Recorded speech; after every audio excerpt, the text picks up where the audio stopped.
Hi everyone, this is Sheila Smith, Paparazzi Accessories Consultant 11637, and this is a team training for my Paparazzified Divas team.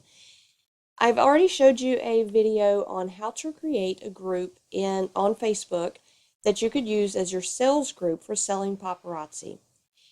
You can name this group anything you'd like. If you look in the upper left corner of the screen where I've highlighted, this particular example page I've called Sheila's $5 Bling Room. You can give it any name that you like. You can add cute little icons or emojis or whatever to also accent the name of your group page. This one is set to secret just because I'm using it for testing purposes or for demonstration purposes. And you can look down here through the different areas where you can make changes. Under the Manage Group Settings is where you can approve member requests, what's been reported to admin, Facebook, and the request notifications. Now I'm going to go back to the discussion where it shows everything that has been posted so far. Now I haven't posted anything in this group since it is just an example video. What I will point out, however, is the three dots here, which bring up a menu where you can add members, manage other group settings, and or even create another group if you'd like one that's more specific to particular people in the group, maybe just the people that have been hostesses or people that have placed orders more often. If you want to have a special VIP group for them, so that they get first pick of all of your new pieces. And then everyone else gets a chance to shop in your, quote unquote, regular group.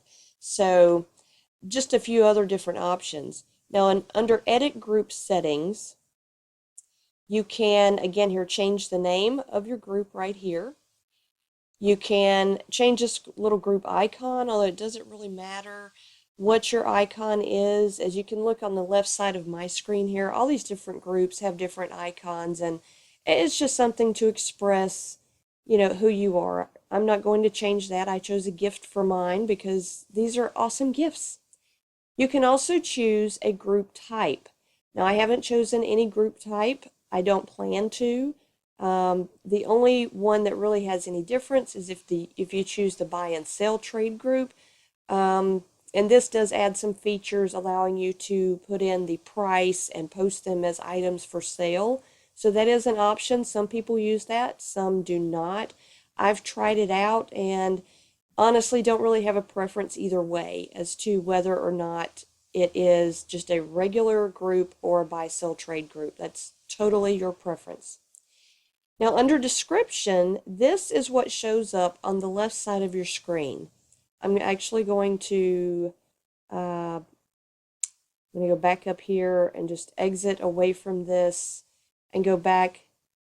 If you see here, right now, I currently do not have a description, but I can click right here and add a description, or I can do that on the screen I was just on where you change your group settings. So I'm just going to do it right here, and I'm going to put in what I have currently on my own actual real sales group, which basically just gives people information that have not joined the group yet to read the pinned post. It gives them a little information about my shipping. It tells them a little bit about paparazzi and, just come on and join us. And then I would click save. You can also add tags or location. I've never done either of those, and when I have added tags, I don't believe that has brought additional people to my group.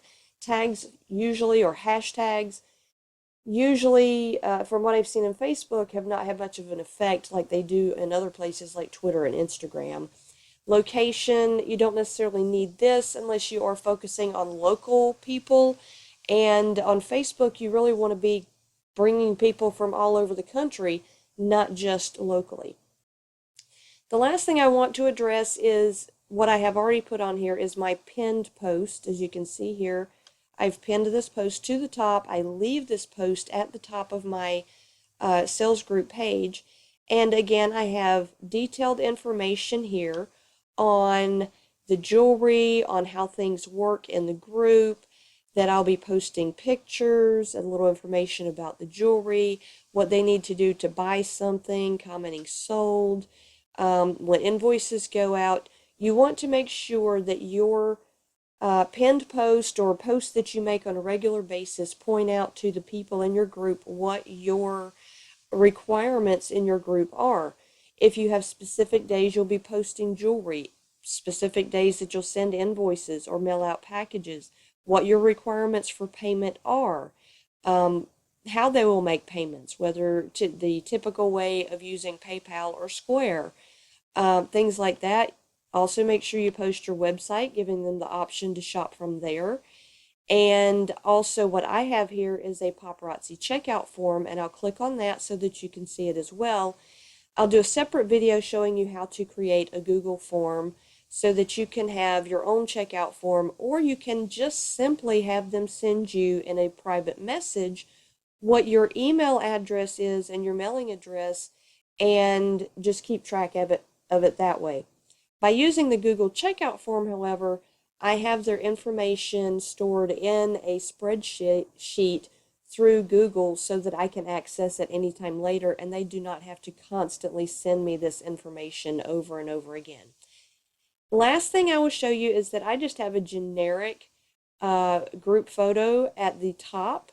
You can change your group photo on a regular basis. That is, a great way to show any specials you have going on, any parties you have coming up. Just a great way to share additional information is by creating and sharing your own group photo as well. I hope this has been helpful to you, and I will be doing some additional videos on selling on Facebook, how to find new customers, how to keep the interaction and sales up and increased on your sales group page, and I will see you later on those videos. Thanks for watching. Bye-bye.